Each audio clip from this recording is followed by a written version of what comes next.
Hello friends, मैं शिव नीचे आपका स्वागत करता हूं आपके अपने यूट्यूब चैनल पर। दोस्तों, यहां पर आज की वीडियो में लेटेस्ट ऑर्डर जारी किया गया है जीएसटी के रिगार्डिंग।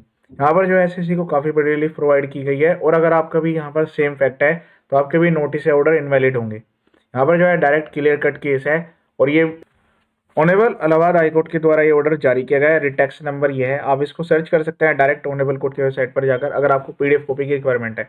जब आप अपने रिप्लाई को बनाएं या अगर आप अपील फाइल करने जा रहे हैं किसी ऑर्डर के रिगार्डिंग और आपका सिमिलर फैक्ट इन्वॉल्व था तो आप इसको मेंशन जरूर करें आपके फेवर में। जो केस आने के चांस है काफ़ी ज़्यादा होंगे। सेम स्टेट में तो एज इट इज एप्लीकेबल रहने वाला है ये।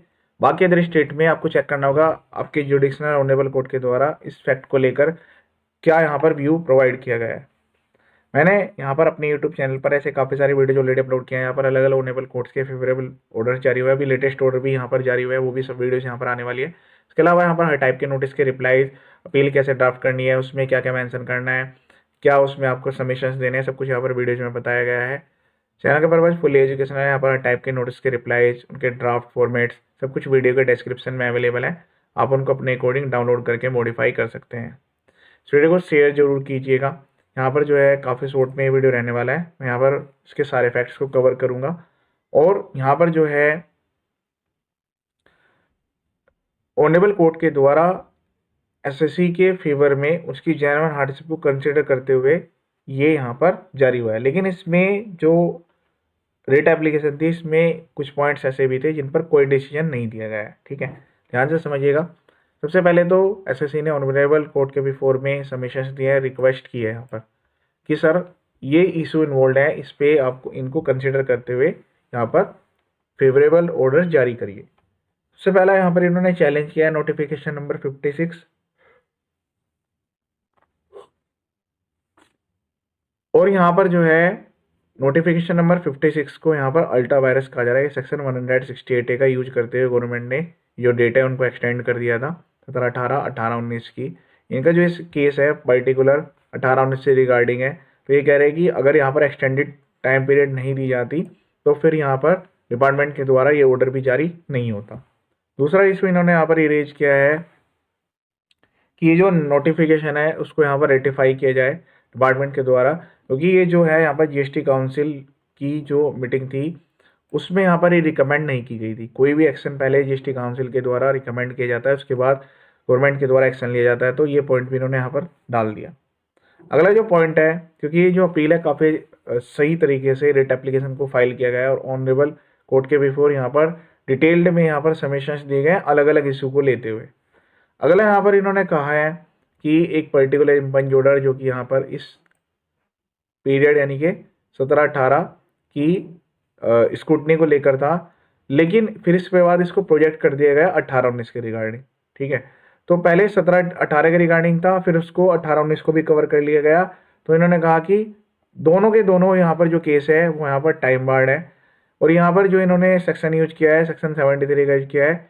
इसके अलावा इन्होंने यहाँ पर कहा है कि विदाउट जुरिस्डिक्शन आर्बिट्रेरी है, नॉन स्पीकिंग और अनरीजन ऑर्डर ये जारी किए गए।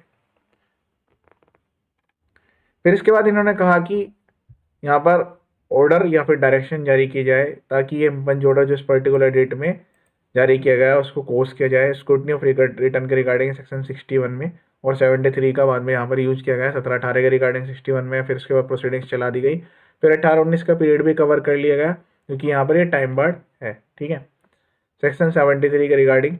फिर इसके बाद यहाँ पर एक और डायरेक्शन की बात हो रही है कि इन्होंने अपील फाइल करने के लिए इसके रिगार्डिंग जो प्री डिपॉजिट किया था वो भी इनको यहाँ पर रिफंड कराया जाए। इन्होंने इस पीरियड के रिगार्डिंग अपील फाइल की जिसमें ये अमाउंट इन्होंने प्री डिपॉजिट सबमिट किया था। अब यहाँ पर ध्यान से समझिएगा, ये जो ऊपर यहाँ पर फैक्ट्स दिए गए हैं इन सबको प्रॉपर्ली कंसिडर किया गया है। अब यहाँ पर डिफेक्ट समझिए क्या था। अपॉन परusal of the documents it is appeared that the registration of petitioner was cancel. 30 नवंबर 2018 को इनका रजिस्ट्रेशन कैंसिल हो गया। तो इसका मतलब है केवल इसमें जो पीरियड चला इनका 17/18 और 18/19 का पार्शियल पीरियड चला जो इन्होंने काम किया होगा। इसमें जो भी इनकी फर्म रजिस्टर है, जो भी इन्होंने बिजनेस किया होगा वो केवल 2 साल का ही था। जो यहाँ पर शोकोज नोटिस जारी किए गए वो किए गए हैं 25 दिसंबर 2023 को। देखिए ये तो आप ध्यान से समझिए कि अप्रोक्सीमेटली जब उसकी लास्ट डेट आ रही थी, क्योंकि टाइम बार नोटिस थे, अगर यहाँ पर 3 साल का पीरियड भी कवर किया जाए तो काफ़ी टाइम पहले एक्सपायर हो चुका था और फिर इसके बाद क्या हुआ कि जो कोविड-19 वाला पीरियड था उसको एक्सक्लूड कर दिया गया। 160 की पावर को यूज़ करते हुए इनकी टाइम लिमिट को बढ़ा दिया गया कि ये तो नोटिस की डेट है और यहाँ तक ऑर्डर इनका जारी किया जाएगा। तो यहाँ पर ये क्या कहा जा रहा है कि जो ये सोकोज नोटिस हैं, ये केवल जीएसटी पोर्टल पर इशू किए गए हैं। पहला डिफेक्ट यहाँ पर क्या है कि रजिस्ट्रेशन कैंसिल था और रजिस्ट्रेशन कैंसिल होने के बाद कोई रिटर्न फाइलिंग करना मैंडेटरी नहीं है। फिर इसके बाद नोटिस जो आता है वो टाइम बार्ड नोटिस है क्योंकि ये इस तारीख में पास किया गया। तीसरा पॉइंट ले रहे हैं कि भाई ये पोर्टल पे ही जारी किया गया है और किसी अदर मोड से इनको सर्व नहीं किया गया है। तो देखिए 3 पॉइंट हो गए हैं जो कि आपको यहाँ से मिले हैं। आप अपने रिप्लाई में भी अगर अपील में जा रहे हैं तो वहाँ पर मेंशन करें, क्योंकि जीएसटी रजिस्ट्रेशन कैंसिल वाले भी काफ़ी सारे ऐसे हैं जिनकी बाद में डिमांड जारी कर दी गई और उनको तब पता लगा जब रिकवरी के नोटिस आ गए। अब ऑनरेबल कोर्ट ने इसमें कहा है कि in light of the same we are of view that after cancellation of the registration, एक बार यहाँ पर रजिस्ट्रेशन कैंसिल हो गया, the petitioner should have been served by way of email और बाय रजिस्टर्ड पोस्ट। देखिए यहाँ पर कितना बड़ा पॉइंट मिल रहा है। जितने भी पर्सन है जिनको रजिस्ट्रेशन कैंसिल होने के बाद नोटिस आए हैं तो क्या उनको ईमेल पर भेजे गए हैं या उनको रजिस्टर्ड पोस्ट के द्वारा भेजे गए हैं। अगर नहीं है तो फिर आप ये वाला व्यू उसमें कंसिडर कर सकते हैं कि आपको तो वैलिड सर्विसिंग ऑफ नोटिस ही नहीं हुआ है। वैलिड सर्विस नहीं होना मतलब आपको जब सर्विसिंग ऑफ ऑर्डर हुआ ही नहीं है तो फिर आप उसका नोटिस का क्या जवाब देंगे। As the same was not done we are of the view that the principle of natural justice has been violated. तो इस वजह से यहाँ पर जो है इसको वायलेशन माना गया है प्रिंसिपल ऑफ नेचुरल जस्टिस का। The impugned order are accordingly course, तो यहाँ पर इनको कोर्स कर दिया गया है जो यहाँ पर इम्पंज ऑर्डर्स हैं और सेट असाइड करके यहाँ पर डायरेक्शन दी गई है अथॉरिटीज को कि जो पेटिशनर है उसको opportunity of being heard provide किया जाए। ग्रांट बेनिफिट का यहाँ पर मतलब है डायरेक्टली कि अपॉर्चुनिटी ऑफ हियरिंग इनको प्रोवाइड की जाए। Opportunity of being hear must also be granted to the petitioner once the said reply filed.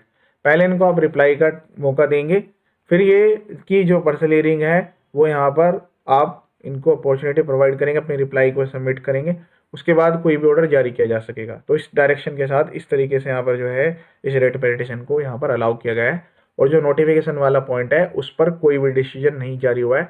वैसे मैं आपको बता देता हूँ इसके रिगार्डिंग ऑनरेबल सुप्रीम कोर्ट के बिफोर एसएलपी फाइल हो चुकी है, अभी उसका डिसीजन आना पेंडिंग है। जैसे उसका डिसीजन आएगा तो अगर एसएससी की फेवर में आ जाता है फिर 17, 18, 18, 19, 19, 20 के पीरियड कवर है।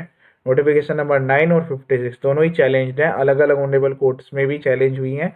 तो उनमें कुछ में फेवरेबल व्यू आया है, कुछ में व्यू नहीं दिया गया है और कुछ में यहाँ पर अगेंस्ट में व्यू आ गया है।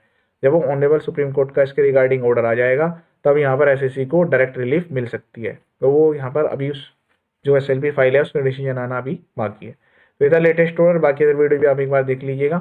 चैनल पर्पज फुल एजुकेशनल है, बाकी काफ़ी सारे वीडियो यहाँ पर अवेलेबल हैं और शॉर्ट्स में भी काफ़ी सारे यहाँ पर अपलोड किए गए हैं। जो भी लेटेस्ट अमेंडमेंट्स अपडेट्स हैं वो वीडियो भी आप एक बार देख सकते हैं। ये वीडियो देखने के लिए थैंक यू सो मच।